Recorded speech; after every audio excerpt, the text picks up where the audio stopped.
नमस्कार दोस्तों, स्वागत है आप सभी का द जीके मंत्र चैनल में। आज की वीडियो करंट अफेयर्स के बारे में है। तो चलिए शुरू करते हैं। पहला प्रश्न। तो पहला प्रश्न है, हाल ही में किस राज्य की पुलिस ने फीडबैक प्रणाली शुरू की है? यानी कि अभी तक आप प्राइवेट कंपनियों को या किसी भी प्रोडक्ट को फीडबैक देते थे। अभी एक राज्य है जिसने पुलिस के कार्य का भी फीडबैक लेना शुरू किया है। तो वो कौन सा राज्य है? तो उसका आंसर है तेलंगाना।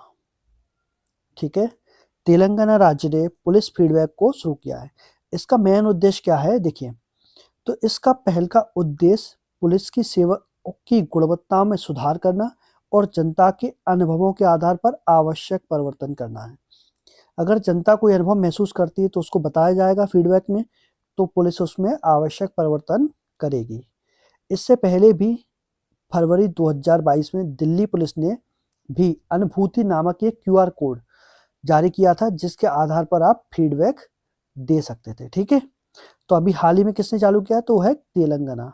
ठीक है, तो जनता से फीडबैक लिया जाएगा और उसके आधार पर उस राज्य की पुलिस में सुधार किया जाएगा। तो ये बहुत ही अच्छा एक पहल है जो कि जनता के लिए बहुत ही मददगार साबित होगी। ठीक है, अगला प्रश्न देखिए। अगला प्रश्न है, हाल ही में नीरज चोपड़ा को किस देश की पत्रकार ने वर्ष का सर्वश्रेष्ठ भाला फेंक खिलाड़ी चुना है?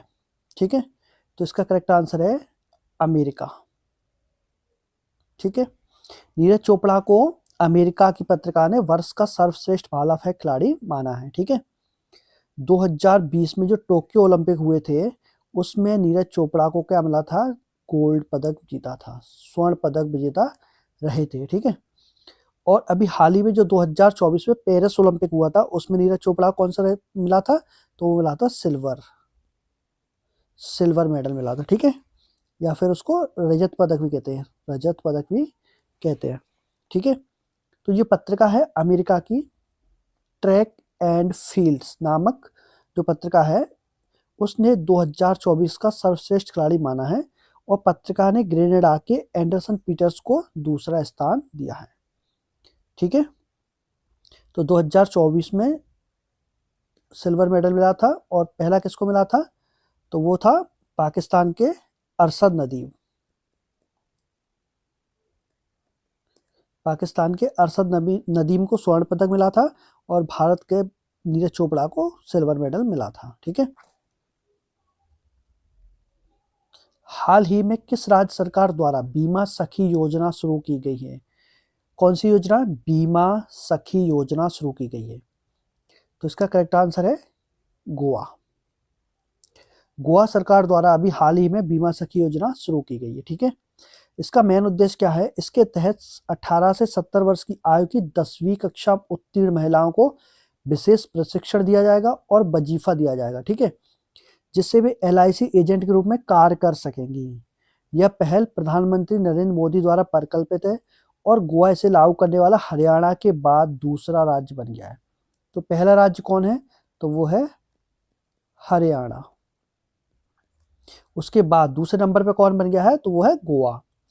इसे पहले कब? पहले 9 दिसंबर 2024 को प्रधानमंत्री नरेंद्र मोदी ने हरियाणा के पानीपत में बीमा सखी योजना का शुभारंभ किया था। ठीक है, चलिए अगला प्रश्न देखते हैं। अगला प्रश्न है, हाल ही में कहाँ वाटर 360 डिग्री सम्मेलन शुरू हुआ है? तो इसका करेक्ट आंसर है रायपुर। छत्तीसगढ़ की राजधानी रायपुर में इंडियन वाटर वर्क्स एसोसिएशन द्वारा 57वां वार्षिक अधिवेशन आयोजित किया गया, जिसकी थीम क्या थी? जल 360 डिग्री थी। ठीक है, यह अधिवेशन कब से कब तक चला? तो यह अधिवेशन 10 से 12 जनवरी 2025 तक जैनम मानस भवन में संपन्न हुआ। ठीक है, इसमें देश भर के 400 जल विशेषज्ञ और अनुभवी इंजीनियर शामिल हुए। इसका प्रमुख उद्देश्य क्या था? जल, अवशिष्ट जल उपचार और सतत प्रबंधन में नवीन तकनीकों को शामिल करने पर जोर देना इसका महत्वपूर्ण उद्देश्य था। ठीक है, चलिए अगला प्रश्न देखते हैं। अगला प्रश्न है, हाल ही में कहाँ फसल कटाई की समाप्ति के उपलक्ष्य में गान नगाई उत्सव मनाया जा रहा है? ठीक है, तो फसल कटाई के लिए गान नगाई उत्सव कहाँ मनाया जाता है या कहाँ मनाया जा रहा है वर्तमान में? तो इसका करेक्ट आंसर है मणिपुर। ठीक है, सही आंसर क्या है इसका? मणिपुर। गान नगाई उत्सव कहाँ पर मनाया जा रहा है? मणिपुर में। चलिए अगला प्रश्न देखते हैं। अगला प्रश्न है, हाल ही में भारत ने राफेल तूफान के बाद किस देश को मानवीय सहायता भेजी है? ठीक है, तो इसका करेक्ट आंसर क्या है? क्यूबा। ठीक है, क्यूबा हाल ही में प्राकृतिक आपदा जैसे बाढ़ और तूफान आदि से और आर्थिक संकट से जूझ रहा है।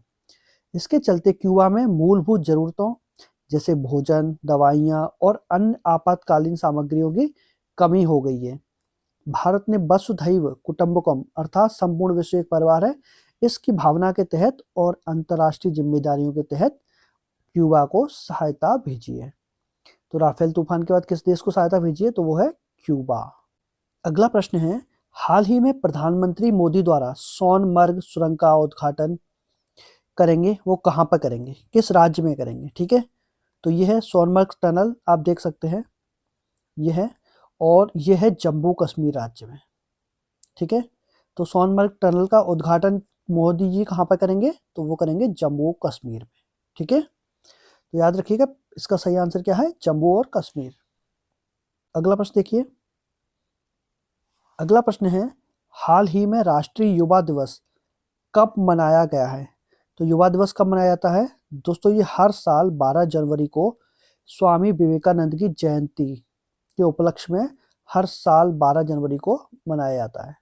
तो राष्ट्रीय दिवस कब मनाया जाता है? 12 जनवरी। ठीक है, तो देखिए 1 जनवरी को मनाया गया है वैश्विक परिवार दिवस, 2 जनवरी को मनाया गया विश्व अंतर्मुखी दिवस, 4 जनवरी को मनाया विश्व ब्रेल दिवस, 5 जनवरी राष्ट्रीय पक्षी दिवस, 6 जनवरी विश्व युद्ध अनाथ दिवस, 8 जनवरी को पृथ्वी परिभ्रमण दिवस, 9 जनवरी को प्रवासी भारतीय दिवस, 10 जनवरी को विश्व हिंदी दिवस और 11 जनवरी को राष्ट्रीय मानव तस्करी जागरूकता दिवस।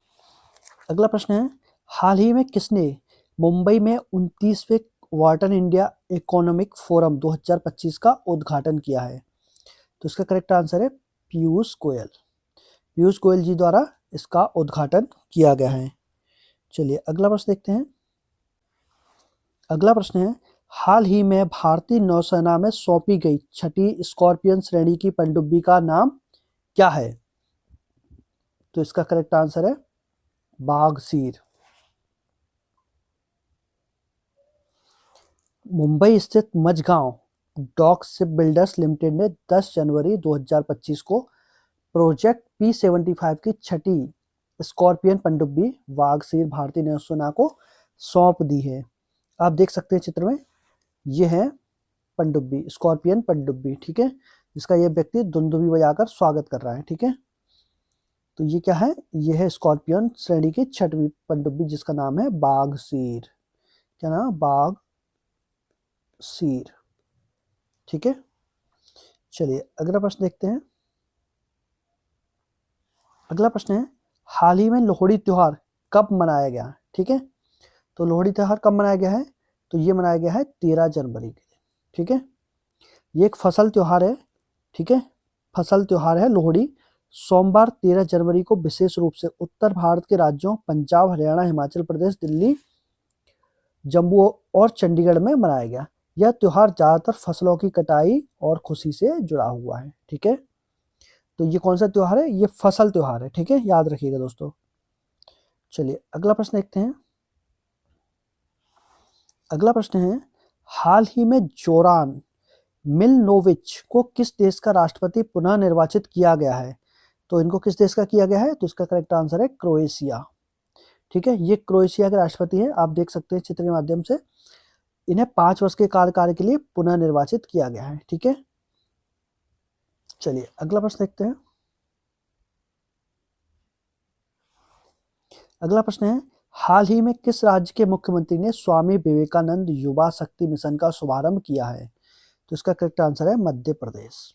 ठीक है, मध्य प्रदेश के मुख्यमंत्री मोहन यादव ने 12 जनवरी 2025 को राष्ट्रीय युवा दिवस के अवसर पर भोपाल में स्वामी विवेकानंद युवा शक्ति मिशन का शुभारंभ किया। ठीक है, स्वामी विवेकानंद की जयंती के उपलक्ष्य में 1985 से हर साल 12 जनवरी को राष्ट्रीय युवा दिवस के रूप में मनाया जाता है। ठीक है, तो ये मैं आपको पहले ही बता चुका हूँ कि 12 जनवरी राष्ट्रीय युवा दिवस के रूप में मनाया जाता है स्वामी विवेकानंद की जयंती के उपलक्ष्य में। ठीक है, मध्य प्रदेश के बारे में थोड़ी डिटेल देख लीजिए पहले। तो देखिए, 31वीं राष्ट्रीय बाल विज्ञान कांग्रेस कहाँ पर हुई? तो ये भोपाल में हुई थी। कौन सी जगह? भोपाल में एक रविंद्र भवन है, रविंद्र भवन में 31वीं राष्ट्रीय बाल विज्ञान कांग्रेस का आयोजन किया गया था। ठीक है, कब से कब तक हुई थी? तो ये 3 से 6 जनवरी तक हुई थी। 10वां अंतर्राष्ट्रीय वन महोत्सव कहाँ शुरू हुआ है? भोपाल में शुरू हुआ है। 1 जनवरी से भारत के इंदौर शहर में भिखारियों को भीख देना अपराध होगा। अगर आप इंदौर जा रहे हैं तो किसी भी व्यक्ति को भीख ना दें, क्योंकि इंदौर में अगर आप भीख देते हुए पकड़े जाते हैं तो उसको आपको अपराध की श्रेणी में रखा जाएगा और ऐसा करना एक अपराध माना गया है इंदौर शहर में। ठीक है, अगला पॉइंट देखिए, मध्य प्रदेश के 66वें अखिल भारतीय कालिदास समारोह का उद्घाटन किया गया। ठीक है, पंकज त्रिपाठी को मध्य प्रदेश पर्यटन का चेहरा घोषित किया गया है। याद रखिएगा ये सारे पॉइंट, एग्जाम की दृष्टि से बहुत महत्वपूर्ण है ये सब। अगला प्रश्न है, हाल ही में भारतीय रेलवे ने कहाँ पेंट माई सिटी अभियान का आयोजित किया है? तो इसका करेक्ट आंसर है प्रयागराज।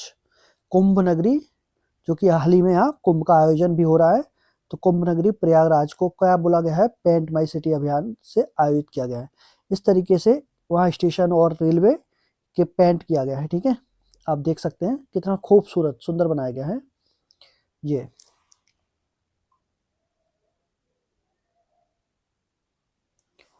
तो ये था करंट अफेयर्स का आज का वीडियो।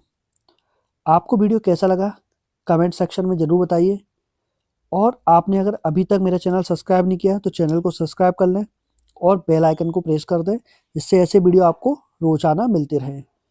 तो आज की वीडियो में बस इतना ही। जय हिंद, जय भारत, धन्यवाद।